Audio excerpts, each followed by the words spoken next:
One of the most fun things about boating is exploring new waterways with friends. So this week, special co-rider, good friend of mine, Chris Hall. Chris, how long have we known each other now? I'd say about 20 years, Steve.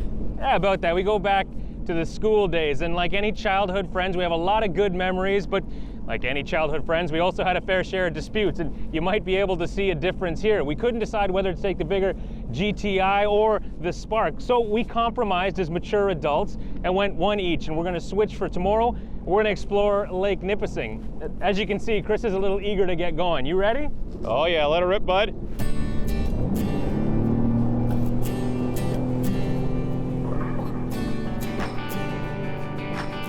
Lake Nipissing is considered by many to be the gateway to Northern Ontario, and aside from the Great Lakes, is one of the largest in the province. But it's quite unique too because of how shallow it is, meaning sea-doos are one of the best ways to explore it, not to mention a ton of fun.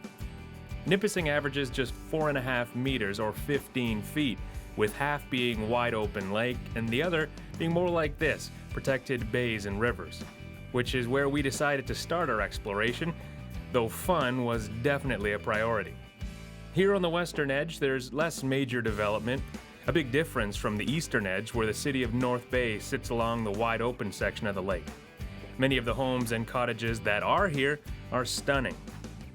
Very popular in Northwest Bay are fishing resorts like West Bay Cottages, which is our home base for this adventure. Like probably a lot of areas, we are in a secluded bay on Nipissing, which is really nice for the fishing because you can get out anytime. There's virtually no day that you can't go out fishing on Nipissing, as opposed to some of the larger bay areas and the main lake. And as far as busyness goes, the weekends are pretty busy with boats. We have lots of pontoons in the area and lots of weekend people and cottagers.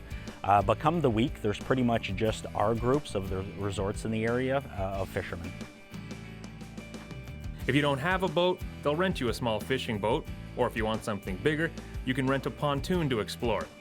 They also have kayaks and canoes, but if you want to try something different, try the new edition, renting a Sea-Doo Spark. And not to brag, but turns out our brilliant idea of sea-dooing on the lake is in fact brilliant. It's proven to be a big hit with guests. Since we've gotten the Sea-Doos, definitely we've had some people come up just to do that. We had a couple of guys from St. Catharines come up this summer just to do sea-dooing for the weekend. So we decided to add something a little bit different because there are a lot of fishing resorts in the area, and we thought it would be something nice to add to it. And they've been very, very popular, and we've had all kinds of daily renters as well. Some come to Nipissing for peace and quiet, and you surely can't have that here. We, however, want to rip around as much of the lake as we can. So we head out of the secluded bays into more open water. It's not the wide open section of the lake, but in this wind, it's noticeably choppier. From here, we head out of Northwest Bay and south to another lodge. All in, we've got about 30 kilometers to go. First, we have to get down to and through Hay Narrows, and then into West Bay towards West Arm.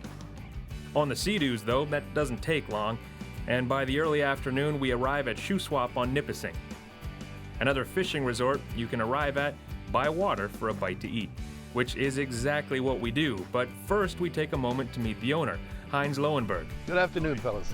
Welcome to Shuswap. Thanks. How are you doing? Good to see you. Good to see you. Later in the show, we'll hear how this Ontario lodge got a British Columbia name, and we'll check out a little of the West Arm and hit the wide open waters near North Bay and discover a very cool island beach. Welcome back to our exploration of Lake Nipissing. When we left off, we had just arrived at Shuswap on Nipissing for lunch. But how did that famous First Nations name find its way from BC to here? It was a traveler that was here in the early 20s. He was supplying, because this whole area originally was a sawmill, a timber mill. And they would harvest logs and bring it here to be processed.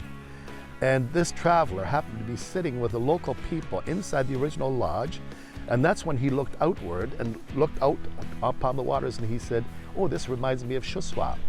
And the local folks turned to him and said, "What does that mean?" So he explained to them It means shimmering waters. And that's how the name came to be and stayed. It did, but we can't. There's too much lake still to see. Fueled up from lunch, we keep heading into the West Arm. That traveler sure was spot on. The water does shimmer around here. And the weather, which was threatening earlier, clears up for this part of our day. Not far along, and the waterway narrows quite a bit, but it sure is scenic. We cross under the highway and continue towards Warren Bay, but given how far we've got to go back, we have to pull the chute soon. In here, the concentration of waterfront homes is higher, and I can see why. But this is as far as we can go without risking the daylight. So we do an about face and start heading back east. The sun, though shimmering, is starting to sink fast. Passing back underneath the highway, we're going to zip back along the same route, just in reverse. Once we get back into a more open bay, it's go time. Another 30 kilometers back and we'll be home free. Given the forecast, we make an executive decision. Instead of tackling the 40 plus kilometers to North Bay on the water, we're going to tow the Sea-Doos over first thing in the morning to catch the good weather. We made the right call, it seems. Later on, a storm rolls in quickly, and while it only rains a little bit, as it clears up at dusk, we're treated to this very funky sky. We settle into the cottage and hope the clouds stay away come morning. We have to get out to that island beach we've heard of after all. Priorities here, people.